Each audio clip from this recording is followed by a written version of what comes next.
Critical గురించి మాట్లాడినరు. Sub critical గురించి అధ్యక్ష, సరే తెలియకపోతే తెలుసుకొని మాట్లాడితే తప్పలేదు అధ్యక్ష. ఎవరికైనా తెలియవు అన్ని విషయాలు, పుట్టగానే అన్ని విషయాలు ఎవరికైనా తెలియదు, ఒకటి తీసుకుంటుంటే తెలుస్తాయి. ఇప్పటికి సబ్ క్రిటికల్ సూపర్ క్రిటికల్ మీద 100 సార్లు చెప్పినాం, అయినా అర్థం కాకనో ప్రజలు పగదారు పట్టించాలనే ఉద్దేశంతోనే మళ్ళీ దాన్ని చర్చ చేస్తున్నారు అధ్యక్ష.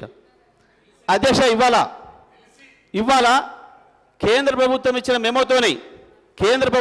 మెమోతోని సూపర్ క్రిటికల్ ప్లాంట్లు కూడా సోలార్ విద్యుత్ ఉత్పత్తి అయ్యేటప్పుడు 50%కు తగ్గించుకోవాలి ఉత్పత్తిని అని చెప్పి ఇచ్చిన మెమో ఏదైతుందో కేంద్ర ప్రభుత్వం, దాంతో ఇవాళ సూపర్ క్రిటికల్ కూడా సబ్ క్రిటికల్ అయిపోయింది అధ్యక్ష మొత్తం భారతదేశంలో.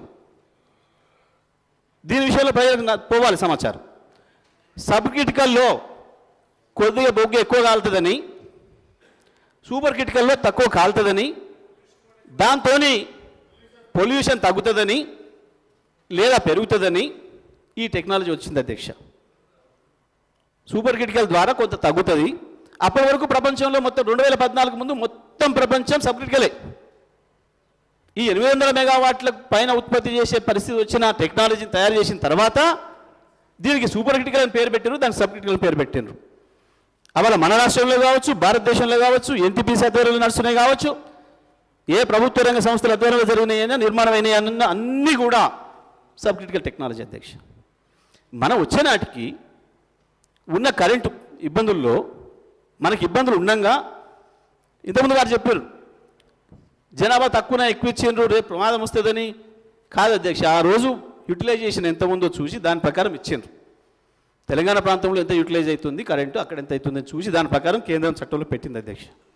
దాని ప్రకారం కూడా వీళ్ళ దోస్తు చంద్రబాబు నాయుడు గారు ఇవ్వలే మనకు, మొత్తం కేవలం కుట్రపూరితంగా సీలేరు ప్రాజెక్టు కొట్టేయడానికి 7 మండలాలు తీసుకున్నాడు అధ్యక్ష. ఆయన ముంపు కొరకే తీసుకుంటానని అనుకుంటే అంత అవసరం లేదు అధ్యక్ష, కేవలం సీలేరు కొట్టేయడం కూడా తీసుకున్నాడు ఆనాడు మేము అది కూడా చెప్పినాం. అంతేకాదు మనకు ఇవ్వాల్సిన షేరు ఆ రాష్ట్రం నుంచి ఇవ్వకపోగా మనం ప్రైవేట్ వాళ్ళ దగ్గర కొనుక్కుందామని ప్రయత్నం చేసినా వాళ్ళని కూడా పిలిచి భయపెట్టించే పనిచేసినారు ఆనాడు.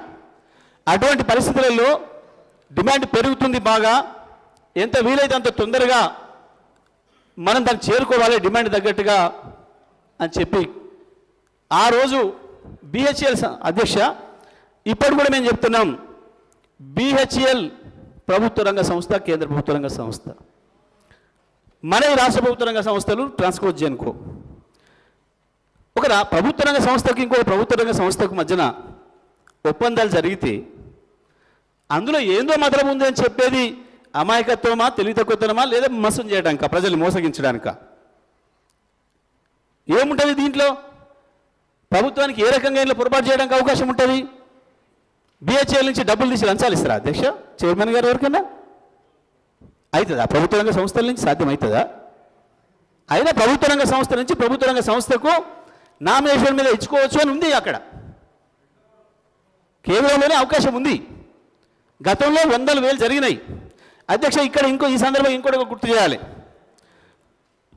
సేమ్ టైంలో ఇక్కడ తెలంగాణలో మనం BHELకి ఇచ్చినాడే ఆంధ్రప్రదేశ్లో కూడా 2 పవర్ ప్లాంట్ల నిర్మాణం చేయడానికి పూనుకున్నారు. ఒకటి విజయవాడ దగ్గర, ఇంకొకటి కృష్ణపట్నంలో.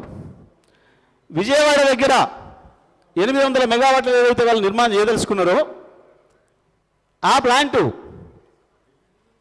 2007 కోట్లకు మిషనరీకి BHELకి నామినేషన్ మీద ఇచ్చారు అధ్యక్ష. మిగతాది 2,500 కోట్లకు పైగా ఓపెన్ టెండర్లో పిలిచారు అధ్యక్ష.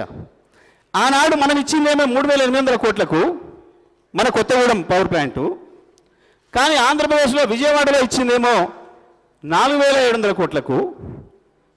అదేవిధంగా కృష్ణపట్నంలో ఇచ్చింది 5,000 చిల్లర కోట్లకు. మనకంటే ఒకటి 800 కోట్లు ఎక్కువ, ఇంకొకటి దాదాపు 1,150 కోట్లు ఎక్కువ.